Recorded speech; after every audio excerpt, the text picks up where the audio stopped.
খুব ইচ্ছা ছিল খাটের মানে যেদিকে আমরা মাথা দেবো তার ওপরেই আমাদের একটা ফটো ফ্রেম থাকবে, আর সেটা অবশ্যই সিঁদুর দানের হবে। এইটা হলো এইরকম একটা লুক আসে। আর এই যে আগের দিন নিয়ে এসেছিলাম আমলকি, এই আমলকিটার মাথার তেল বানাবো নাকি জুস করে খাবো নাকি কেটে কাঁচা কাঁচা খাবো। দেখুন এইরকম কেমন পছন্দ হয়েছে তোমার? ভালো হয়েছে, ভালো হয়েছে না? আর খালি একটা আমাদের মতন ওরকম বড় ছবি একটা, আমার 5 জনেরটা বাদি দিলেই হবে, মানে এই খাটের মাথার উপরে থাকবে, তাই তো? গুড মর্নিং সবাইকে অ্যান্ড ওয়েলকাম ব্যাক টু আমাদের দিনলিপি, টু আনাদার নিউ ব্লগ। আজকে অনেক সকালবেলা ঘুমটা ভেঙে গিয়েছিল, তো নিচে গিয়ে আড্ডা মারছিলাম, হেল্প করার চেষ্টা করছিলাম, বৃথা চেষ্টা। আর তো যাই হোক, সকালবেলা ক্লিপটা এক্ষুনি অ্যাটাচ করবো, কারণ সকালে ইন্ট্রোটা নেওয়া হয়নি। সকালবেলা ঘুম থেকে উঠে মুখ চোখের হালত এত বাজে থাকে যার ভিডিও নেওয়া হয়ে ওঠে না। আর আজকে এই শীতকালের ফার্স্ট দিন, যেদিন হচ্ছে ফাইনালি নিজেকে এই ওয়েদারের সাথে অ্যাডজাস্ট করে সকাল সকাল স্নান করা হয়ে গেছে। আমি একটু তাড়াতাড়ি উঠে রান্নাঘরে হেল্প করতে এসেছি। এই ফুলকপিটা কাটতে কাটতে এই যে এর আগেও আরেকটা বেরিয়েছিল ফুলকপির মধ্যে শামুক, আমি প্রথমবার দেখলাম। আমিও তো প্রথম দেখছি, শামুকটা দেখা যায় ওই গিলগিলি পোকাগুলো থাকে।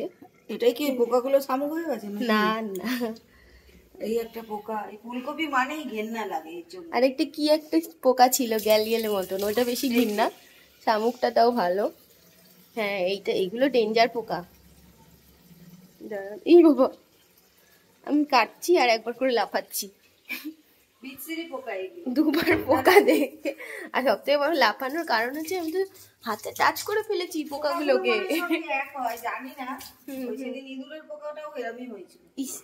খুব ঘিন্না। আজকে আমার কপি 12টা বাজিয়ে দিল। কপিগুলো আপনারা দেখুন এত সুন্দর করে কাটলাম, এগুলো কি বড় বড় করে মিক্স করে করে। এগুলো আমার একদম ছোট একদম বড়। তোমার ফুলকপিটা অত ভালো ছিল না, ছোট বড় ভেঙে যাচ্ছে। বার করতে হয়, বার করে কাটতে হয়।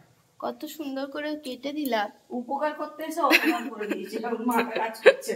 আর পড়াতে বেরিয়ে যাব বলে হচ্ছে একদম রেডি ফেডি হয়েই রয়েছি, শুধুমাত্র জামাটা চেঞ্জ করব। এটা তো ঘরে পরার জামা, জাস্ট জামাটা চেঞ্জ করে পড়াতে বেরিয়ে যাব। আর ঠান্ডা পড়েছে তো, তাই আর ঘরে ওই নাইটি পরে থাকতে ইচ্ছা করছে না, মানে একটু জামা প্যান্ট পরে থাকলে ঠান্ডাটা কম লাগছে। আর এই যে আগের দিন নিয়ে এসেছিলাম আমলকি, এই আমলকিটার মাথার তেল বানাবো নাকি জুস করে খাবো নাকি কেটে কাঁচা কাঁচা খাবো, আমি ভেবেই পাচ্ছি না। তো দেখি নিচে যাই, গিয়ে জিজ্ঞাসা করি মাকে যে কি করা যায় এইটা দিয়ে। আর যেহেতু ঠান্ডা পড়ে গেছে না, সম্রাটকে ভাবি প্রত্যেকদিন একটু সর্ষের তেল এনে দেবো, যে চায়ের কাপে করে একটুখানি সর্ষের তেল এনে দিয়েছি। তো এনে দেওয়ার পর ওর বক্তব্য হচ্ছে ওর মাখতে কুড়েমি লাগছে। তাই বলে আমি সকালবেলা কষ্ট করে নিচ থেকে তোমাকে তেল এনে দিতে পেরেছি যখন, তোর মাখতে অত কষ্ট হবে না, তুমি মেখে নাও গায়ে, নাহলে হবে না। তো তারপরে ও মেখে ঠেকে স্নান করে বলছে যে না আজকে বেশ গরম গরম ভালোই লাগলো, সর্ষের তেলটা মেখে বেশ কমফোর্টেবল লাগছে, মানে যে ঠান্ডা ঠান্ডা যে শুষ্ক শুষ্ক ব্যাপারটা নেই। তো তেল মেখে স্নান কর, এমনিতে তো ও সাবান মাখে না অর্ধেক দিন, তো ওর গায়ে তেলটা থাকে। তারপর একটুখানি বডি লোশন মেখে নিয়েছে, বলছি বা আজকে আমার মনে হচ্ছে যে না শীতকালে আমি সুন্দর করে রেডি হয়েছি। আর আমার এই জায়গাটা দেখুন, বাতিল সোয়েটার, বাতিল দুটো প্যান্ট জামা ছেঁড়া হ্যানা তেনা এগুলো বের করে এখানে আমি জড়ো করেছি।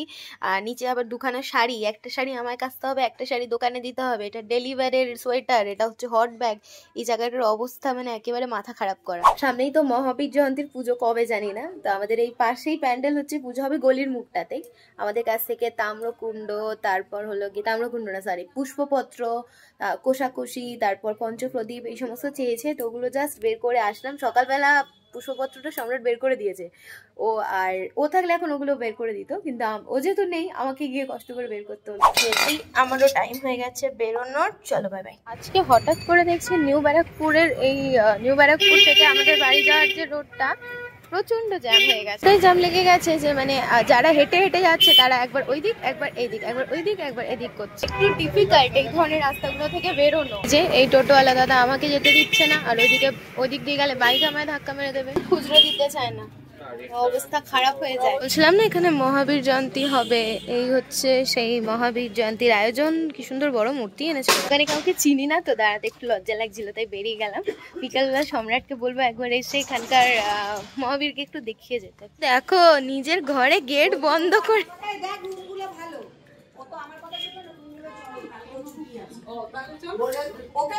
কি ব্যাপারটা কি ওটা আমরা দেখছিলাম, কিন্তু ব্যাপারটা হচ্ছে আমরা যেটা ভয় পাচ্ছি যে হ্যাঁ হ্যাঁ, আমরা রুমগুলো দেখেছি, রুম আমাদের ভালো লেগেছে, কিন্তু প্রবলেমটা হচ্ছে আমরা ভাবছি যদি একটা রুম আমরা বুক করে ধরো গেলাম, গিয়ে ওই রুম না দিয়ে অন্য দিল, তো ধরো এই হোটেলটাই আমরা ফাইনালাইজ করে যাই, তাই।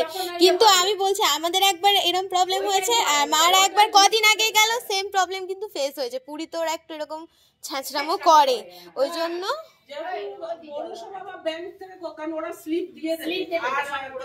কি করবে, ওটাই একটু দোটানা লাগছে।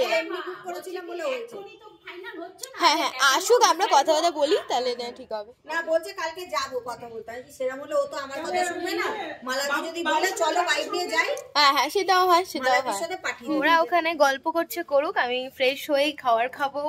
আর আজকে আমাকে একটু আবার বিকেলবেলার দিকে হয়তো স্টেশন যেতে হতে পারে। পাশের বাড়িতে পায়েল থাকে, আমার ইচ্ছে ছিল ওকে নিয়ে যাওয়ার, কিন্তু আমি তো পড়ানোর ফাঁকে বেরিয়ে যাবো, এই বেলা দোকান বন্ধ, কাজেই আমাকে একা যেতে হবে। গুড ইভিনিং এভরিওয়ান, এইমাত্র অফিস থেকে ফিরলাম। আজকে যা রাত হয়েছে আগের দিনের থেকেও একদম ছাড়িয়ে মাত্রা ছাড়িয়ে গেছে। আজকে রাস্তা বিশাল জ্যাম, শুনলাম নাকি বিয়ে বাড়ির জন্য জ্যাম। যদিও বা আমি 7টার সময় ঘরে ঢুকে, কিন্তু আজকে অফিস থেকে পেয়েছি সন্ধ্যে 7টার সময়, মিটিং ছিল। এখন বাড়ি ঢুকছি রাত্রি 10টা বাজে। আমার বাবা আর আমি একসাথে ফিরলাম। আমার বাবা ফিরে গিয়েই চলে গেছে দাদু ভাইয়ের কাছে, মানে গোপালের কাছে। এখন গোপালকে ঘুম পাড়াবে, মাকে শয়ন দেবে। চলুন আপনাদেরকেও দেখাচ্ছি। বাবা এখন দাদু ভাইকে শোয়াচ্ছে। বাবা দাদু ভাইকে আবার গায়ে চাপাও দাও ওরকম ভাবে। হ্যাঁ, ঘুমিয়েছে তোমার দাদু ভাই? রাতে ওনার জন্য ওয়েট করে থাকে। দাদু এসে ঘুম পাড়াবে, দাদু এসে তুলবে। আর মাকে ঘুমাতে বললে না? মাকে বলেছো না? মন্দির বন্ধ করে দাও এবারে। মন্দিরে পর্দা পড়ে গেল, এবারে মায়ের মন্দিরের লাইট অফ হয়ে যাবে। বাবা বেরিয়ে তালা বেরিয়ে দেবে না। পাশের বাড়ির ছাদে কিছু প্রোগ্রাম হচ্ছে, আর ছাদে লাইট লাগিয়েছে, মানে একদম পাশের বাড়িতে লাইটটা পুরো আমাদের ছাদে পড়ছে। এবারে সামনেটা আমি একটুখানি গিয়ে দেখছি না, ওদের ছাদে খাওয়া দাওয়া হচ্ছে। টুক করে আপনাদেরকে লুকিয়ে দেখাচ্ছি। আমি ঢপে এমনি ভিডিও করছি, যেন আমার বাড়ির ছাদেই আমি ভিডিও করছি, কিন্তু আপনারা দেখুন পাশের বাড়ির ছাদে খাওয়া দাওয়া হচ্ছে। আমি এমন ভিডিও করছি যেন আমি আমার ছাদে ভিডিও করছি, ঠিক আছে? ডাইরেক্ট তো ভিডিও তুলতে আমার লজ্জা লাগে, কিন্তু দেখুন আপনারা দেখতে পাবেন পাশের বাড়ির ছাদেই খাওয়া দাওয়া চলছে। এর বাড়ি ভুল বললাম, আমাদের পাশের বাড়িতে তো বিয়ে হলো, এটা হলো আমাদের পিছনের বাড়িতে। থাক, আমাদের তো আর নিমন্ত্রণ করেনি, তাই ওদের নিয়ে অত ঘাটাঘাটি করে লাভ নেই। কারণ পিছনের বাড়ির সঙ্গে আমাদের কোনো সম্পর্ক নেই, আমাদের বিয়েতে ওনাদের বলিনি, ওরা কেন আমাদের বলবে? তাছাড়া মানে ওদের বাড়ির রাস্তাটা, গেটটা হলো রাস্তার দিকে, আমাদের এই পাড়ার মধ্যে না, আমাদের গলির মধ্যে না, তাই ওদের সাথে আমাদের খুব একটা কানেক্ট নেই, কাজে নিমন্ত্রণ করেনি। আর গন্ধ পাচ্ছিলাম কিছু পোড়া পোড়া, নিচে এসে দেখছি আমাদের বাড়িতে আজকে হচ্ছে বেগুন পোড়া। আর এই তরকারিটা নিশ্চয়ই আজকের না, কালকের জন্য রেডি করা হচ্ছে। তারপর আজকে বেগুন পোড়া খাওয়া হবে, আমাদের শীতের মরশুমের প্রথম বেগুন পোড়া হচ্ছে আজকে আমাদের বাড়িতে। বেগুন সিদ্ধ খেতাম এতদিন, আজকে থেকে বেগুন পোড়া খাবো। কটা বেগুন পোড়া আমাদের 5 জন মানুষের? 3টে বেগুন 2টো টমেটো। 3টে বেগুন 2টো টমেটো। তোমার বৌমা খায় বেগুন পোড়া? হ্যাঁ বললো তো। এটা কিসের? এইটা কালকের নিশ্চয়ই। কালকে আমি অফিস যাব না। হ্যাঁ, আমার এখন, আচ্ছা কালকেও না, আগামীকালও আমার, আগামীকাল পরশু 2 দিন ছুটি আমার। এখন পরপর 2 দিন ছুটি পেয়ে গেছি। বেগুন পোড়া কার কার ভালো লাগে কমেন্ট করে জানাবেন। হ্যাঁ, এতে কাঁচা লঙ্কা, ধনেপাতা, রসুন, টমাটোটাকেও পোড়াবে, হেভি টেস্ট হয়। কিন্তু ব্যাপারটা হলো আমার মন বলছে তোমার বৌমা খায় না। তুমি? আমি জিজ্ঞেস করেছি। কবে জিজ্ঞেস করেছো? সকালে। ও কি বললো? বলে হ্যাঁ আমি খাই। ও তাহলে তুমি বেঁচে গেলে, না হলেই কেস খেতে। নালে একটু ভেন্ডির তরকারি দিয়ে দাও। তো বেগুন পোড়ানো হয়ে গেছে, আর এদিকে চলছে লাস্ট ওয়ান, বেগুনটা পোড়ানো, সঙ্গে 2টো টমেটো। পোড়া টোড়া টেস্ট হয় যদি উনুনে পোড়ানো যায়। বলো বাবা, কি বলছো? যদি উনুনে এরকম বেগুন পোড়ানো হয় কিরকম টেস্ট হয়? তুমি তো গ্রামের লোক, তুমি ভালো বুঝবে। কি করবে তুমি এখন? কালো বড় বেগুন হয় না, ওইটা হলো। হ্যাঁ, কালো বেগুনের টেস্ট বেশি হয়, কিন্তু আমার মা কম দামের জন্য মনে হয় সাদা বেগুন নিয়েছে। কম দামে ওটা পাওয়া যাচ্ছে না, পাওয়াও যাচ্ছে না, পেলেও দাম বেশি, ওর জন্য সাদা বেগুনটা নিয়ে নিচ্ছি। এখন আমি ওয়েট করছি আমার বউয়ের জন্য। 10টা বেজে গেলে, আজকে এখনো আসছে না। বাড়িতে এসে না আমার ভালো লাগে না, মনে হয় ও কতক্ষণে আসবে, এবারে দুজন মিলে গল্প করব, ঝামেলা করলেও শান্তি, একসাথে থাকবো। কিন্তু ব্যাপারটা হলো আমি এখন পরপর 2 দিন ছুটি পেয়েছি। আগামীকাল ওর বিশাল চাপ, ও ছুটি পাবে না। আর যদি আমি ছুটি পেয়েছি শুনলেই এখন ওর মাথা খারাপ হয়ে যাবে। মানে ও চেষ্টা করে আমি ছুটি থাকলে ও বাড়িতে একটু থাকার চেষ্টা করে, কিন্তু একটা দিন প্যাকড আপ শিডিউল থাকে না, সেরকম কালকের দিনটা ওর প্যাকড আপ শিডিউল। আর সব থেকে ওর খারাপ লাগবে হলো আমি বাড়িতে থাকতে পারবে না, এটা আমারও খারাপ লাগবে, কিন্তু কিছু করার নেই। তো যদিও আমার পরপর 2 দিন ছুটি, কালকের দিনটা ওর একটু প্রেশার আছে, কিন্তু পরশু দিনটা মোটামুটি ফাঁকা থাকবে, মানে পরশু একসাথে থাকতে পারবো। কালকে সারাদিন আমাকে একাই ভিডিও চালাতে হবে, আপনাদের সাথে কথা বলতে হবে। বাই দ্য ওয়ে, আপনাদেরকে তো একটা জিনিস দেখানো হয়নি, হয়তো ভিডিওতে এদিক ওদিক করে আপনারা দেখেছেন, কিন্তু স্পেশালি আপনাদেরকে দেখানো হয়নি জিনিসগুলো, যেগুলো হলো আমার অনেক দিনের শখ ছিল। আমাদের কিছু ফটো কি বলে ওটাকে, ফ্রেমে বাঁধানো।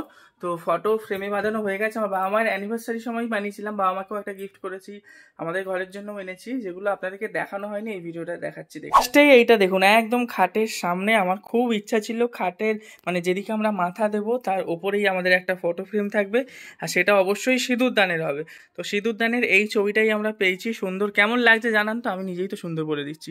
এটা কিন্তু ফটো মানে ভিডিওতে কতটা বড় মনে বুঝতে পারছি না, মানে কতটা আপনারা বুঝতে পারছেন, এটা কিন্তু অনেকটা বড়, একদম প্রায় মানে মাপটা আমি ঠিক ভুলে গেছি, একদম মানে জায়গাটা ভরে গেছে আর কি ফটোটা দিয়ে। আমাদের ক্যামেরাম্যান দাদা বলছিল কি যে রিসেপশনের কোনো ফটো দিতে, বিয়ের খুব ভালো ছবি পাচ্ছি না, কিন্তু আমার আরেকবারই ইচ্ছা ছিল বিয়ের ছবি থাকবে আর সিঁদুরদানের ছবি থাকবে আমার খাটের ওপরে যে ফ্রেমটা বাঁধানো থাকবে। তো এই ছবিটা খারাপ কি বলুন তো, সুন্দর তো, দেখুন সুন্দর না? আমি তারপরে এটাই চুজ করে দিলাম, বলছে এইটা আছে, হ্যাঁ এটাই দেবো, তুমি এটাই দাও। আর এইটা একটা বানিয়েছি দেখুন, এইটা হলো ওই এলইডি ফটো ফ্রেম যেগুলো বেরিয়েছে না, এটা আপাতত না এই জায়গাটায় আমাদের রাখা হবে। এটা আপাতত এই জায়গাটায় একটা পেরেক পোতা ছিল, এই জায়গায় আমাদের কোনো পেরেক পোতা নেই, এখন মিস্ত্রি দাদাকে ডাকতে হবে ড্রিল মেশিন নিয়ে। আপাতত এই জায়গাটায় রেখেছি, এটা লাইটটা জ্বালিয়ে আপনাদেরকে দেখাচ্ছি। দেখুন এই জায়গাটা মানে টেম্পোরারি রাখা। এই ফটোটাও কেমন হয়েছে জানান? ফটোটা ভালো হয়েছে না বলুন? এটা লম্বার উপরে একদম খইদানের সময়। আমার যেন রিসেপশনের থেকে আমার বিয়ের মুহূর্তগুলোকে এরকম ফ্রেম করে রাখতে বেশি ভালো লাগে। দাঁড়ান এই লাইটটা জ্বালিয়ে আপনাদেরকে দেখাচ্ছি। চার্জার আমার এইখানটা একটা 3 পিন প্লাগ লাগাতে হবে, নাহলে চার্জার দিতে আবার অসুবিধা, চার্জ দিতে অসুবিধা হয়ে যায়। এই দেখুন এইটা হলো এইরকম একটা লুক আসে, মানে যখন আমরা রাত্রেবেলা লাইটগুলো অফ করে দিই না, পুরো ঘর আলোয় ভরে যায়, মানে একটা নাইট ল্যাম্পেরও কাজ করে, আর খুব সুন্দর লাগছে না? দেখুন নিচে বাবা মায়েরও এরকম একটা ফটো ফ্রেম করেছি, আপনাদেরকে দেখাচ্ছি।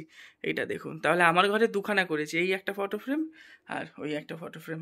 কি এত চিল্লামিল্লি গো বাবা, ঝামেলা ঝামেলা আমি ওপর থেকে শুনতে পাচ্ছি।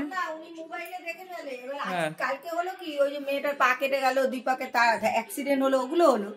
আর আজকে যেটা হচ্ছে বলছে ওরা কালকে হয়ে গেছে, মানে সিরিয়াল নিয়ে ঝামেলা। হ্যাঁ, মেন উনি আগের এপিসোড গুলো মোবাইলে দেখে নিয়েছে। ও তুমি আগের এপিসোড গুলো মোবাইলে দেখেনি, তারপরে বলে এগুলো হয়ে গেছে, হয়ে গেছে, বকেই যাচ্ছে, বলে কি অবস্থা। কালকে এটা হয়নি, এর আগেও একদিন ওরম বলছিল। আর তোমার তো বেগুন পোড়া হয়ে গেল গো, পুরো পুড়ে গেছে। আমি দেখে আসলাম। তোমার একটু ফটো ফ্রেমটা দেখাও, অডিয়েন্সকে দেখানো হয়নি, একটু লাইটটা জ্বালাও দেখি। আবার তুমি আবার বেঁধে রেখেছো কেন? এটা তুমি জ্বালাও না এটা রাত্রিবেলা করে? কেন? এটা রাত্রিবেলা করে জিরো জ্বালানোর জন্য তোমার কিনে দিয়েছি মা, এটাকে জিরো হিসাবে ইউজ করো। দাও সুইচ দাও, জ্বলছে না তো? এই তো লাইটটা একবার অফ কর ভাই, লাইটটা একবার অফ কর। এই দেখুন এইরকম। কেমন পছন্দ হয়েছে তোমার? ভালো হয়েছে, ভালো হয়েছে না? আর খালি একটা আমাদের মতন ওরকম বড় ছবি একটা, আমার 5 জনেরটা বাদি দিলেই হবে, মানে এই খাটের মাথার উপরে থাকবে, তাই লম্বা মতন থাকবে, আরো সুন্দর লাগবে। এই দেখুন এই ফটোটা এইরকম, আর আমাদের গুলো তো দেখালাম। তাহলে রুটি বেগুন পোড়া খেয়ে আজকে ভিডিওটা এখানে শেষ করছি। দেখা হচ্ছে আগামীকাল সকালবেলায় নতুন ভিডিও নিয়ে। Tata, good night.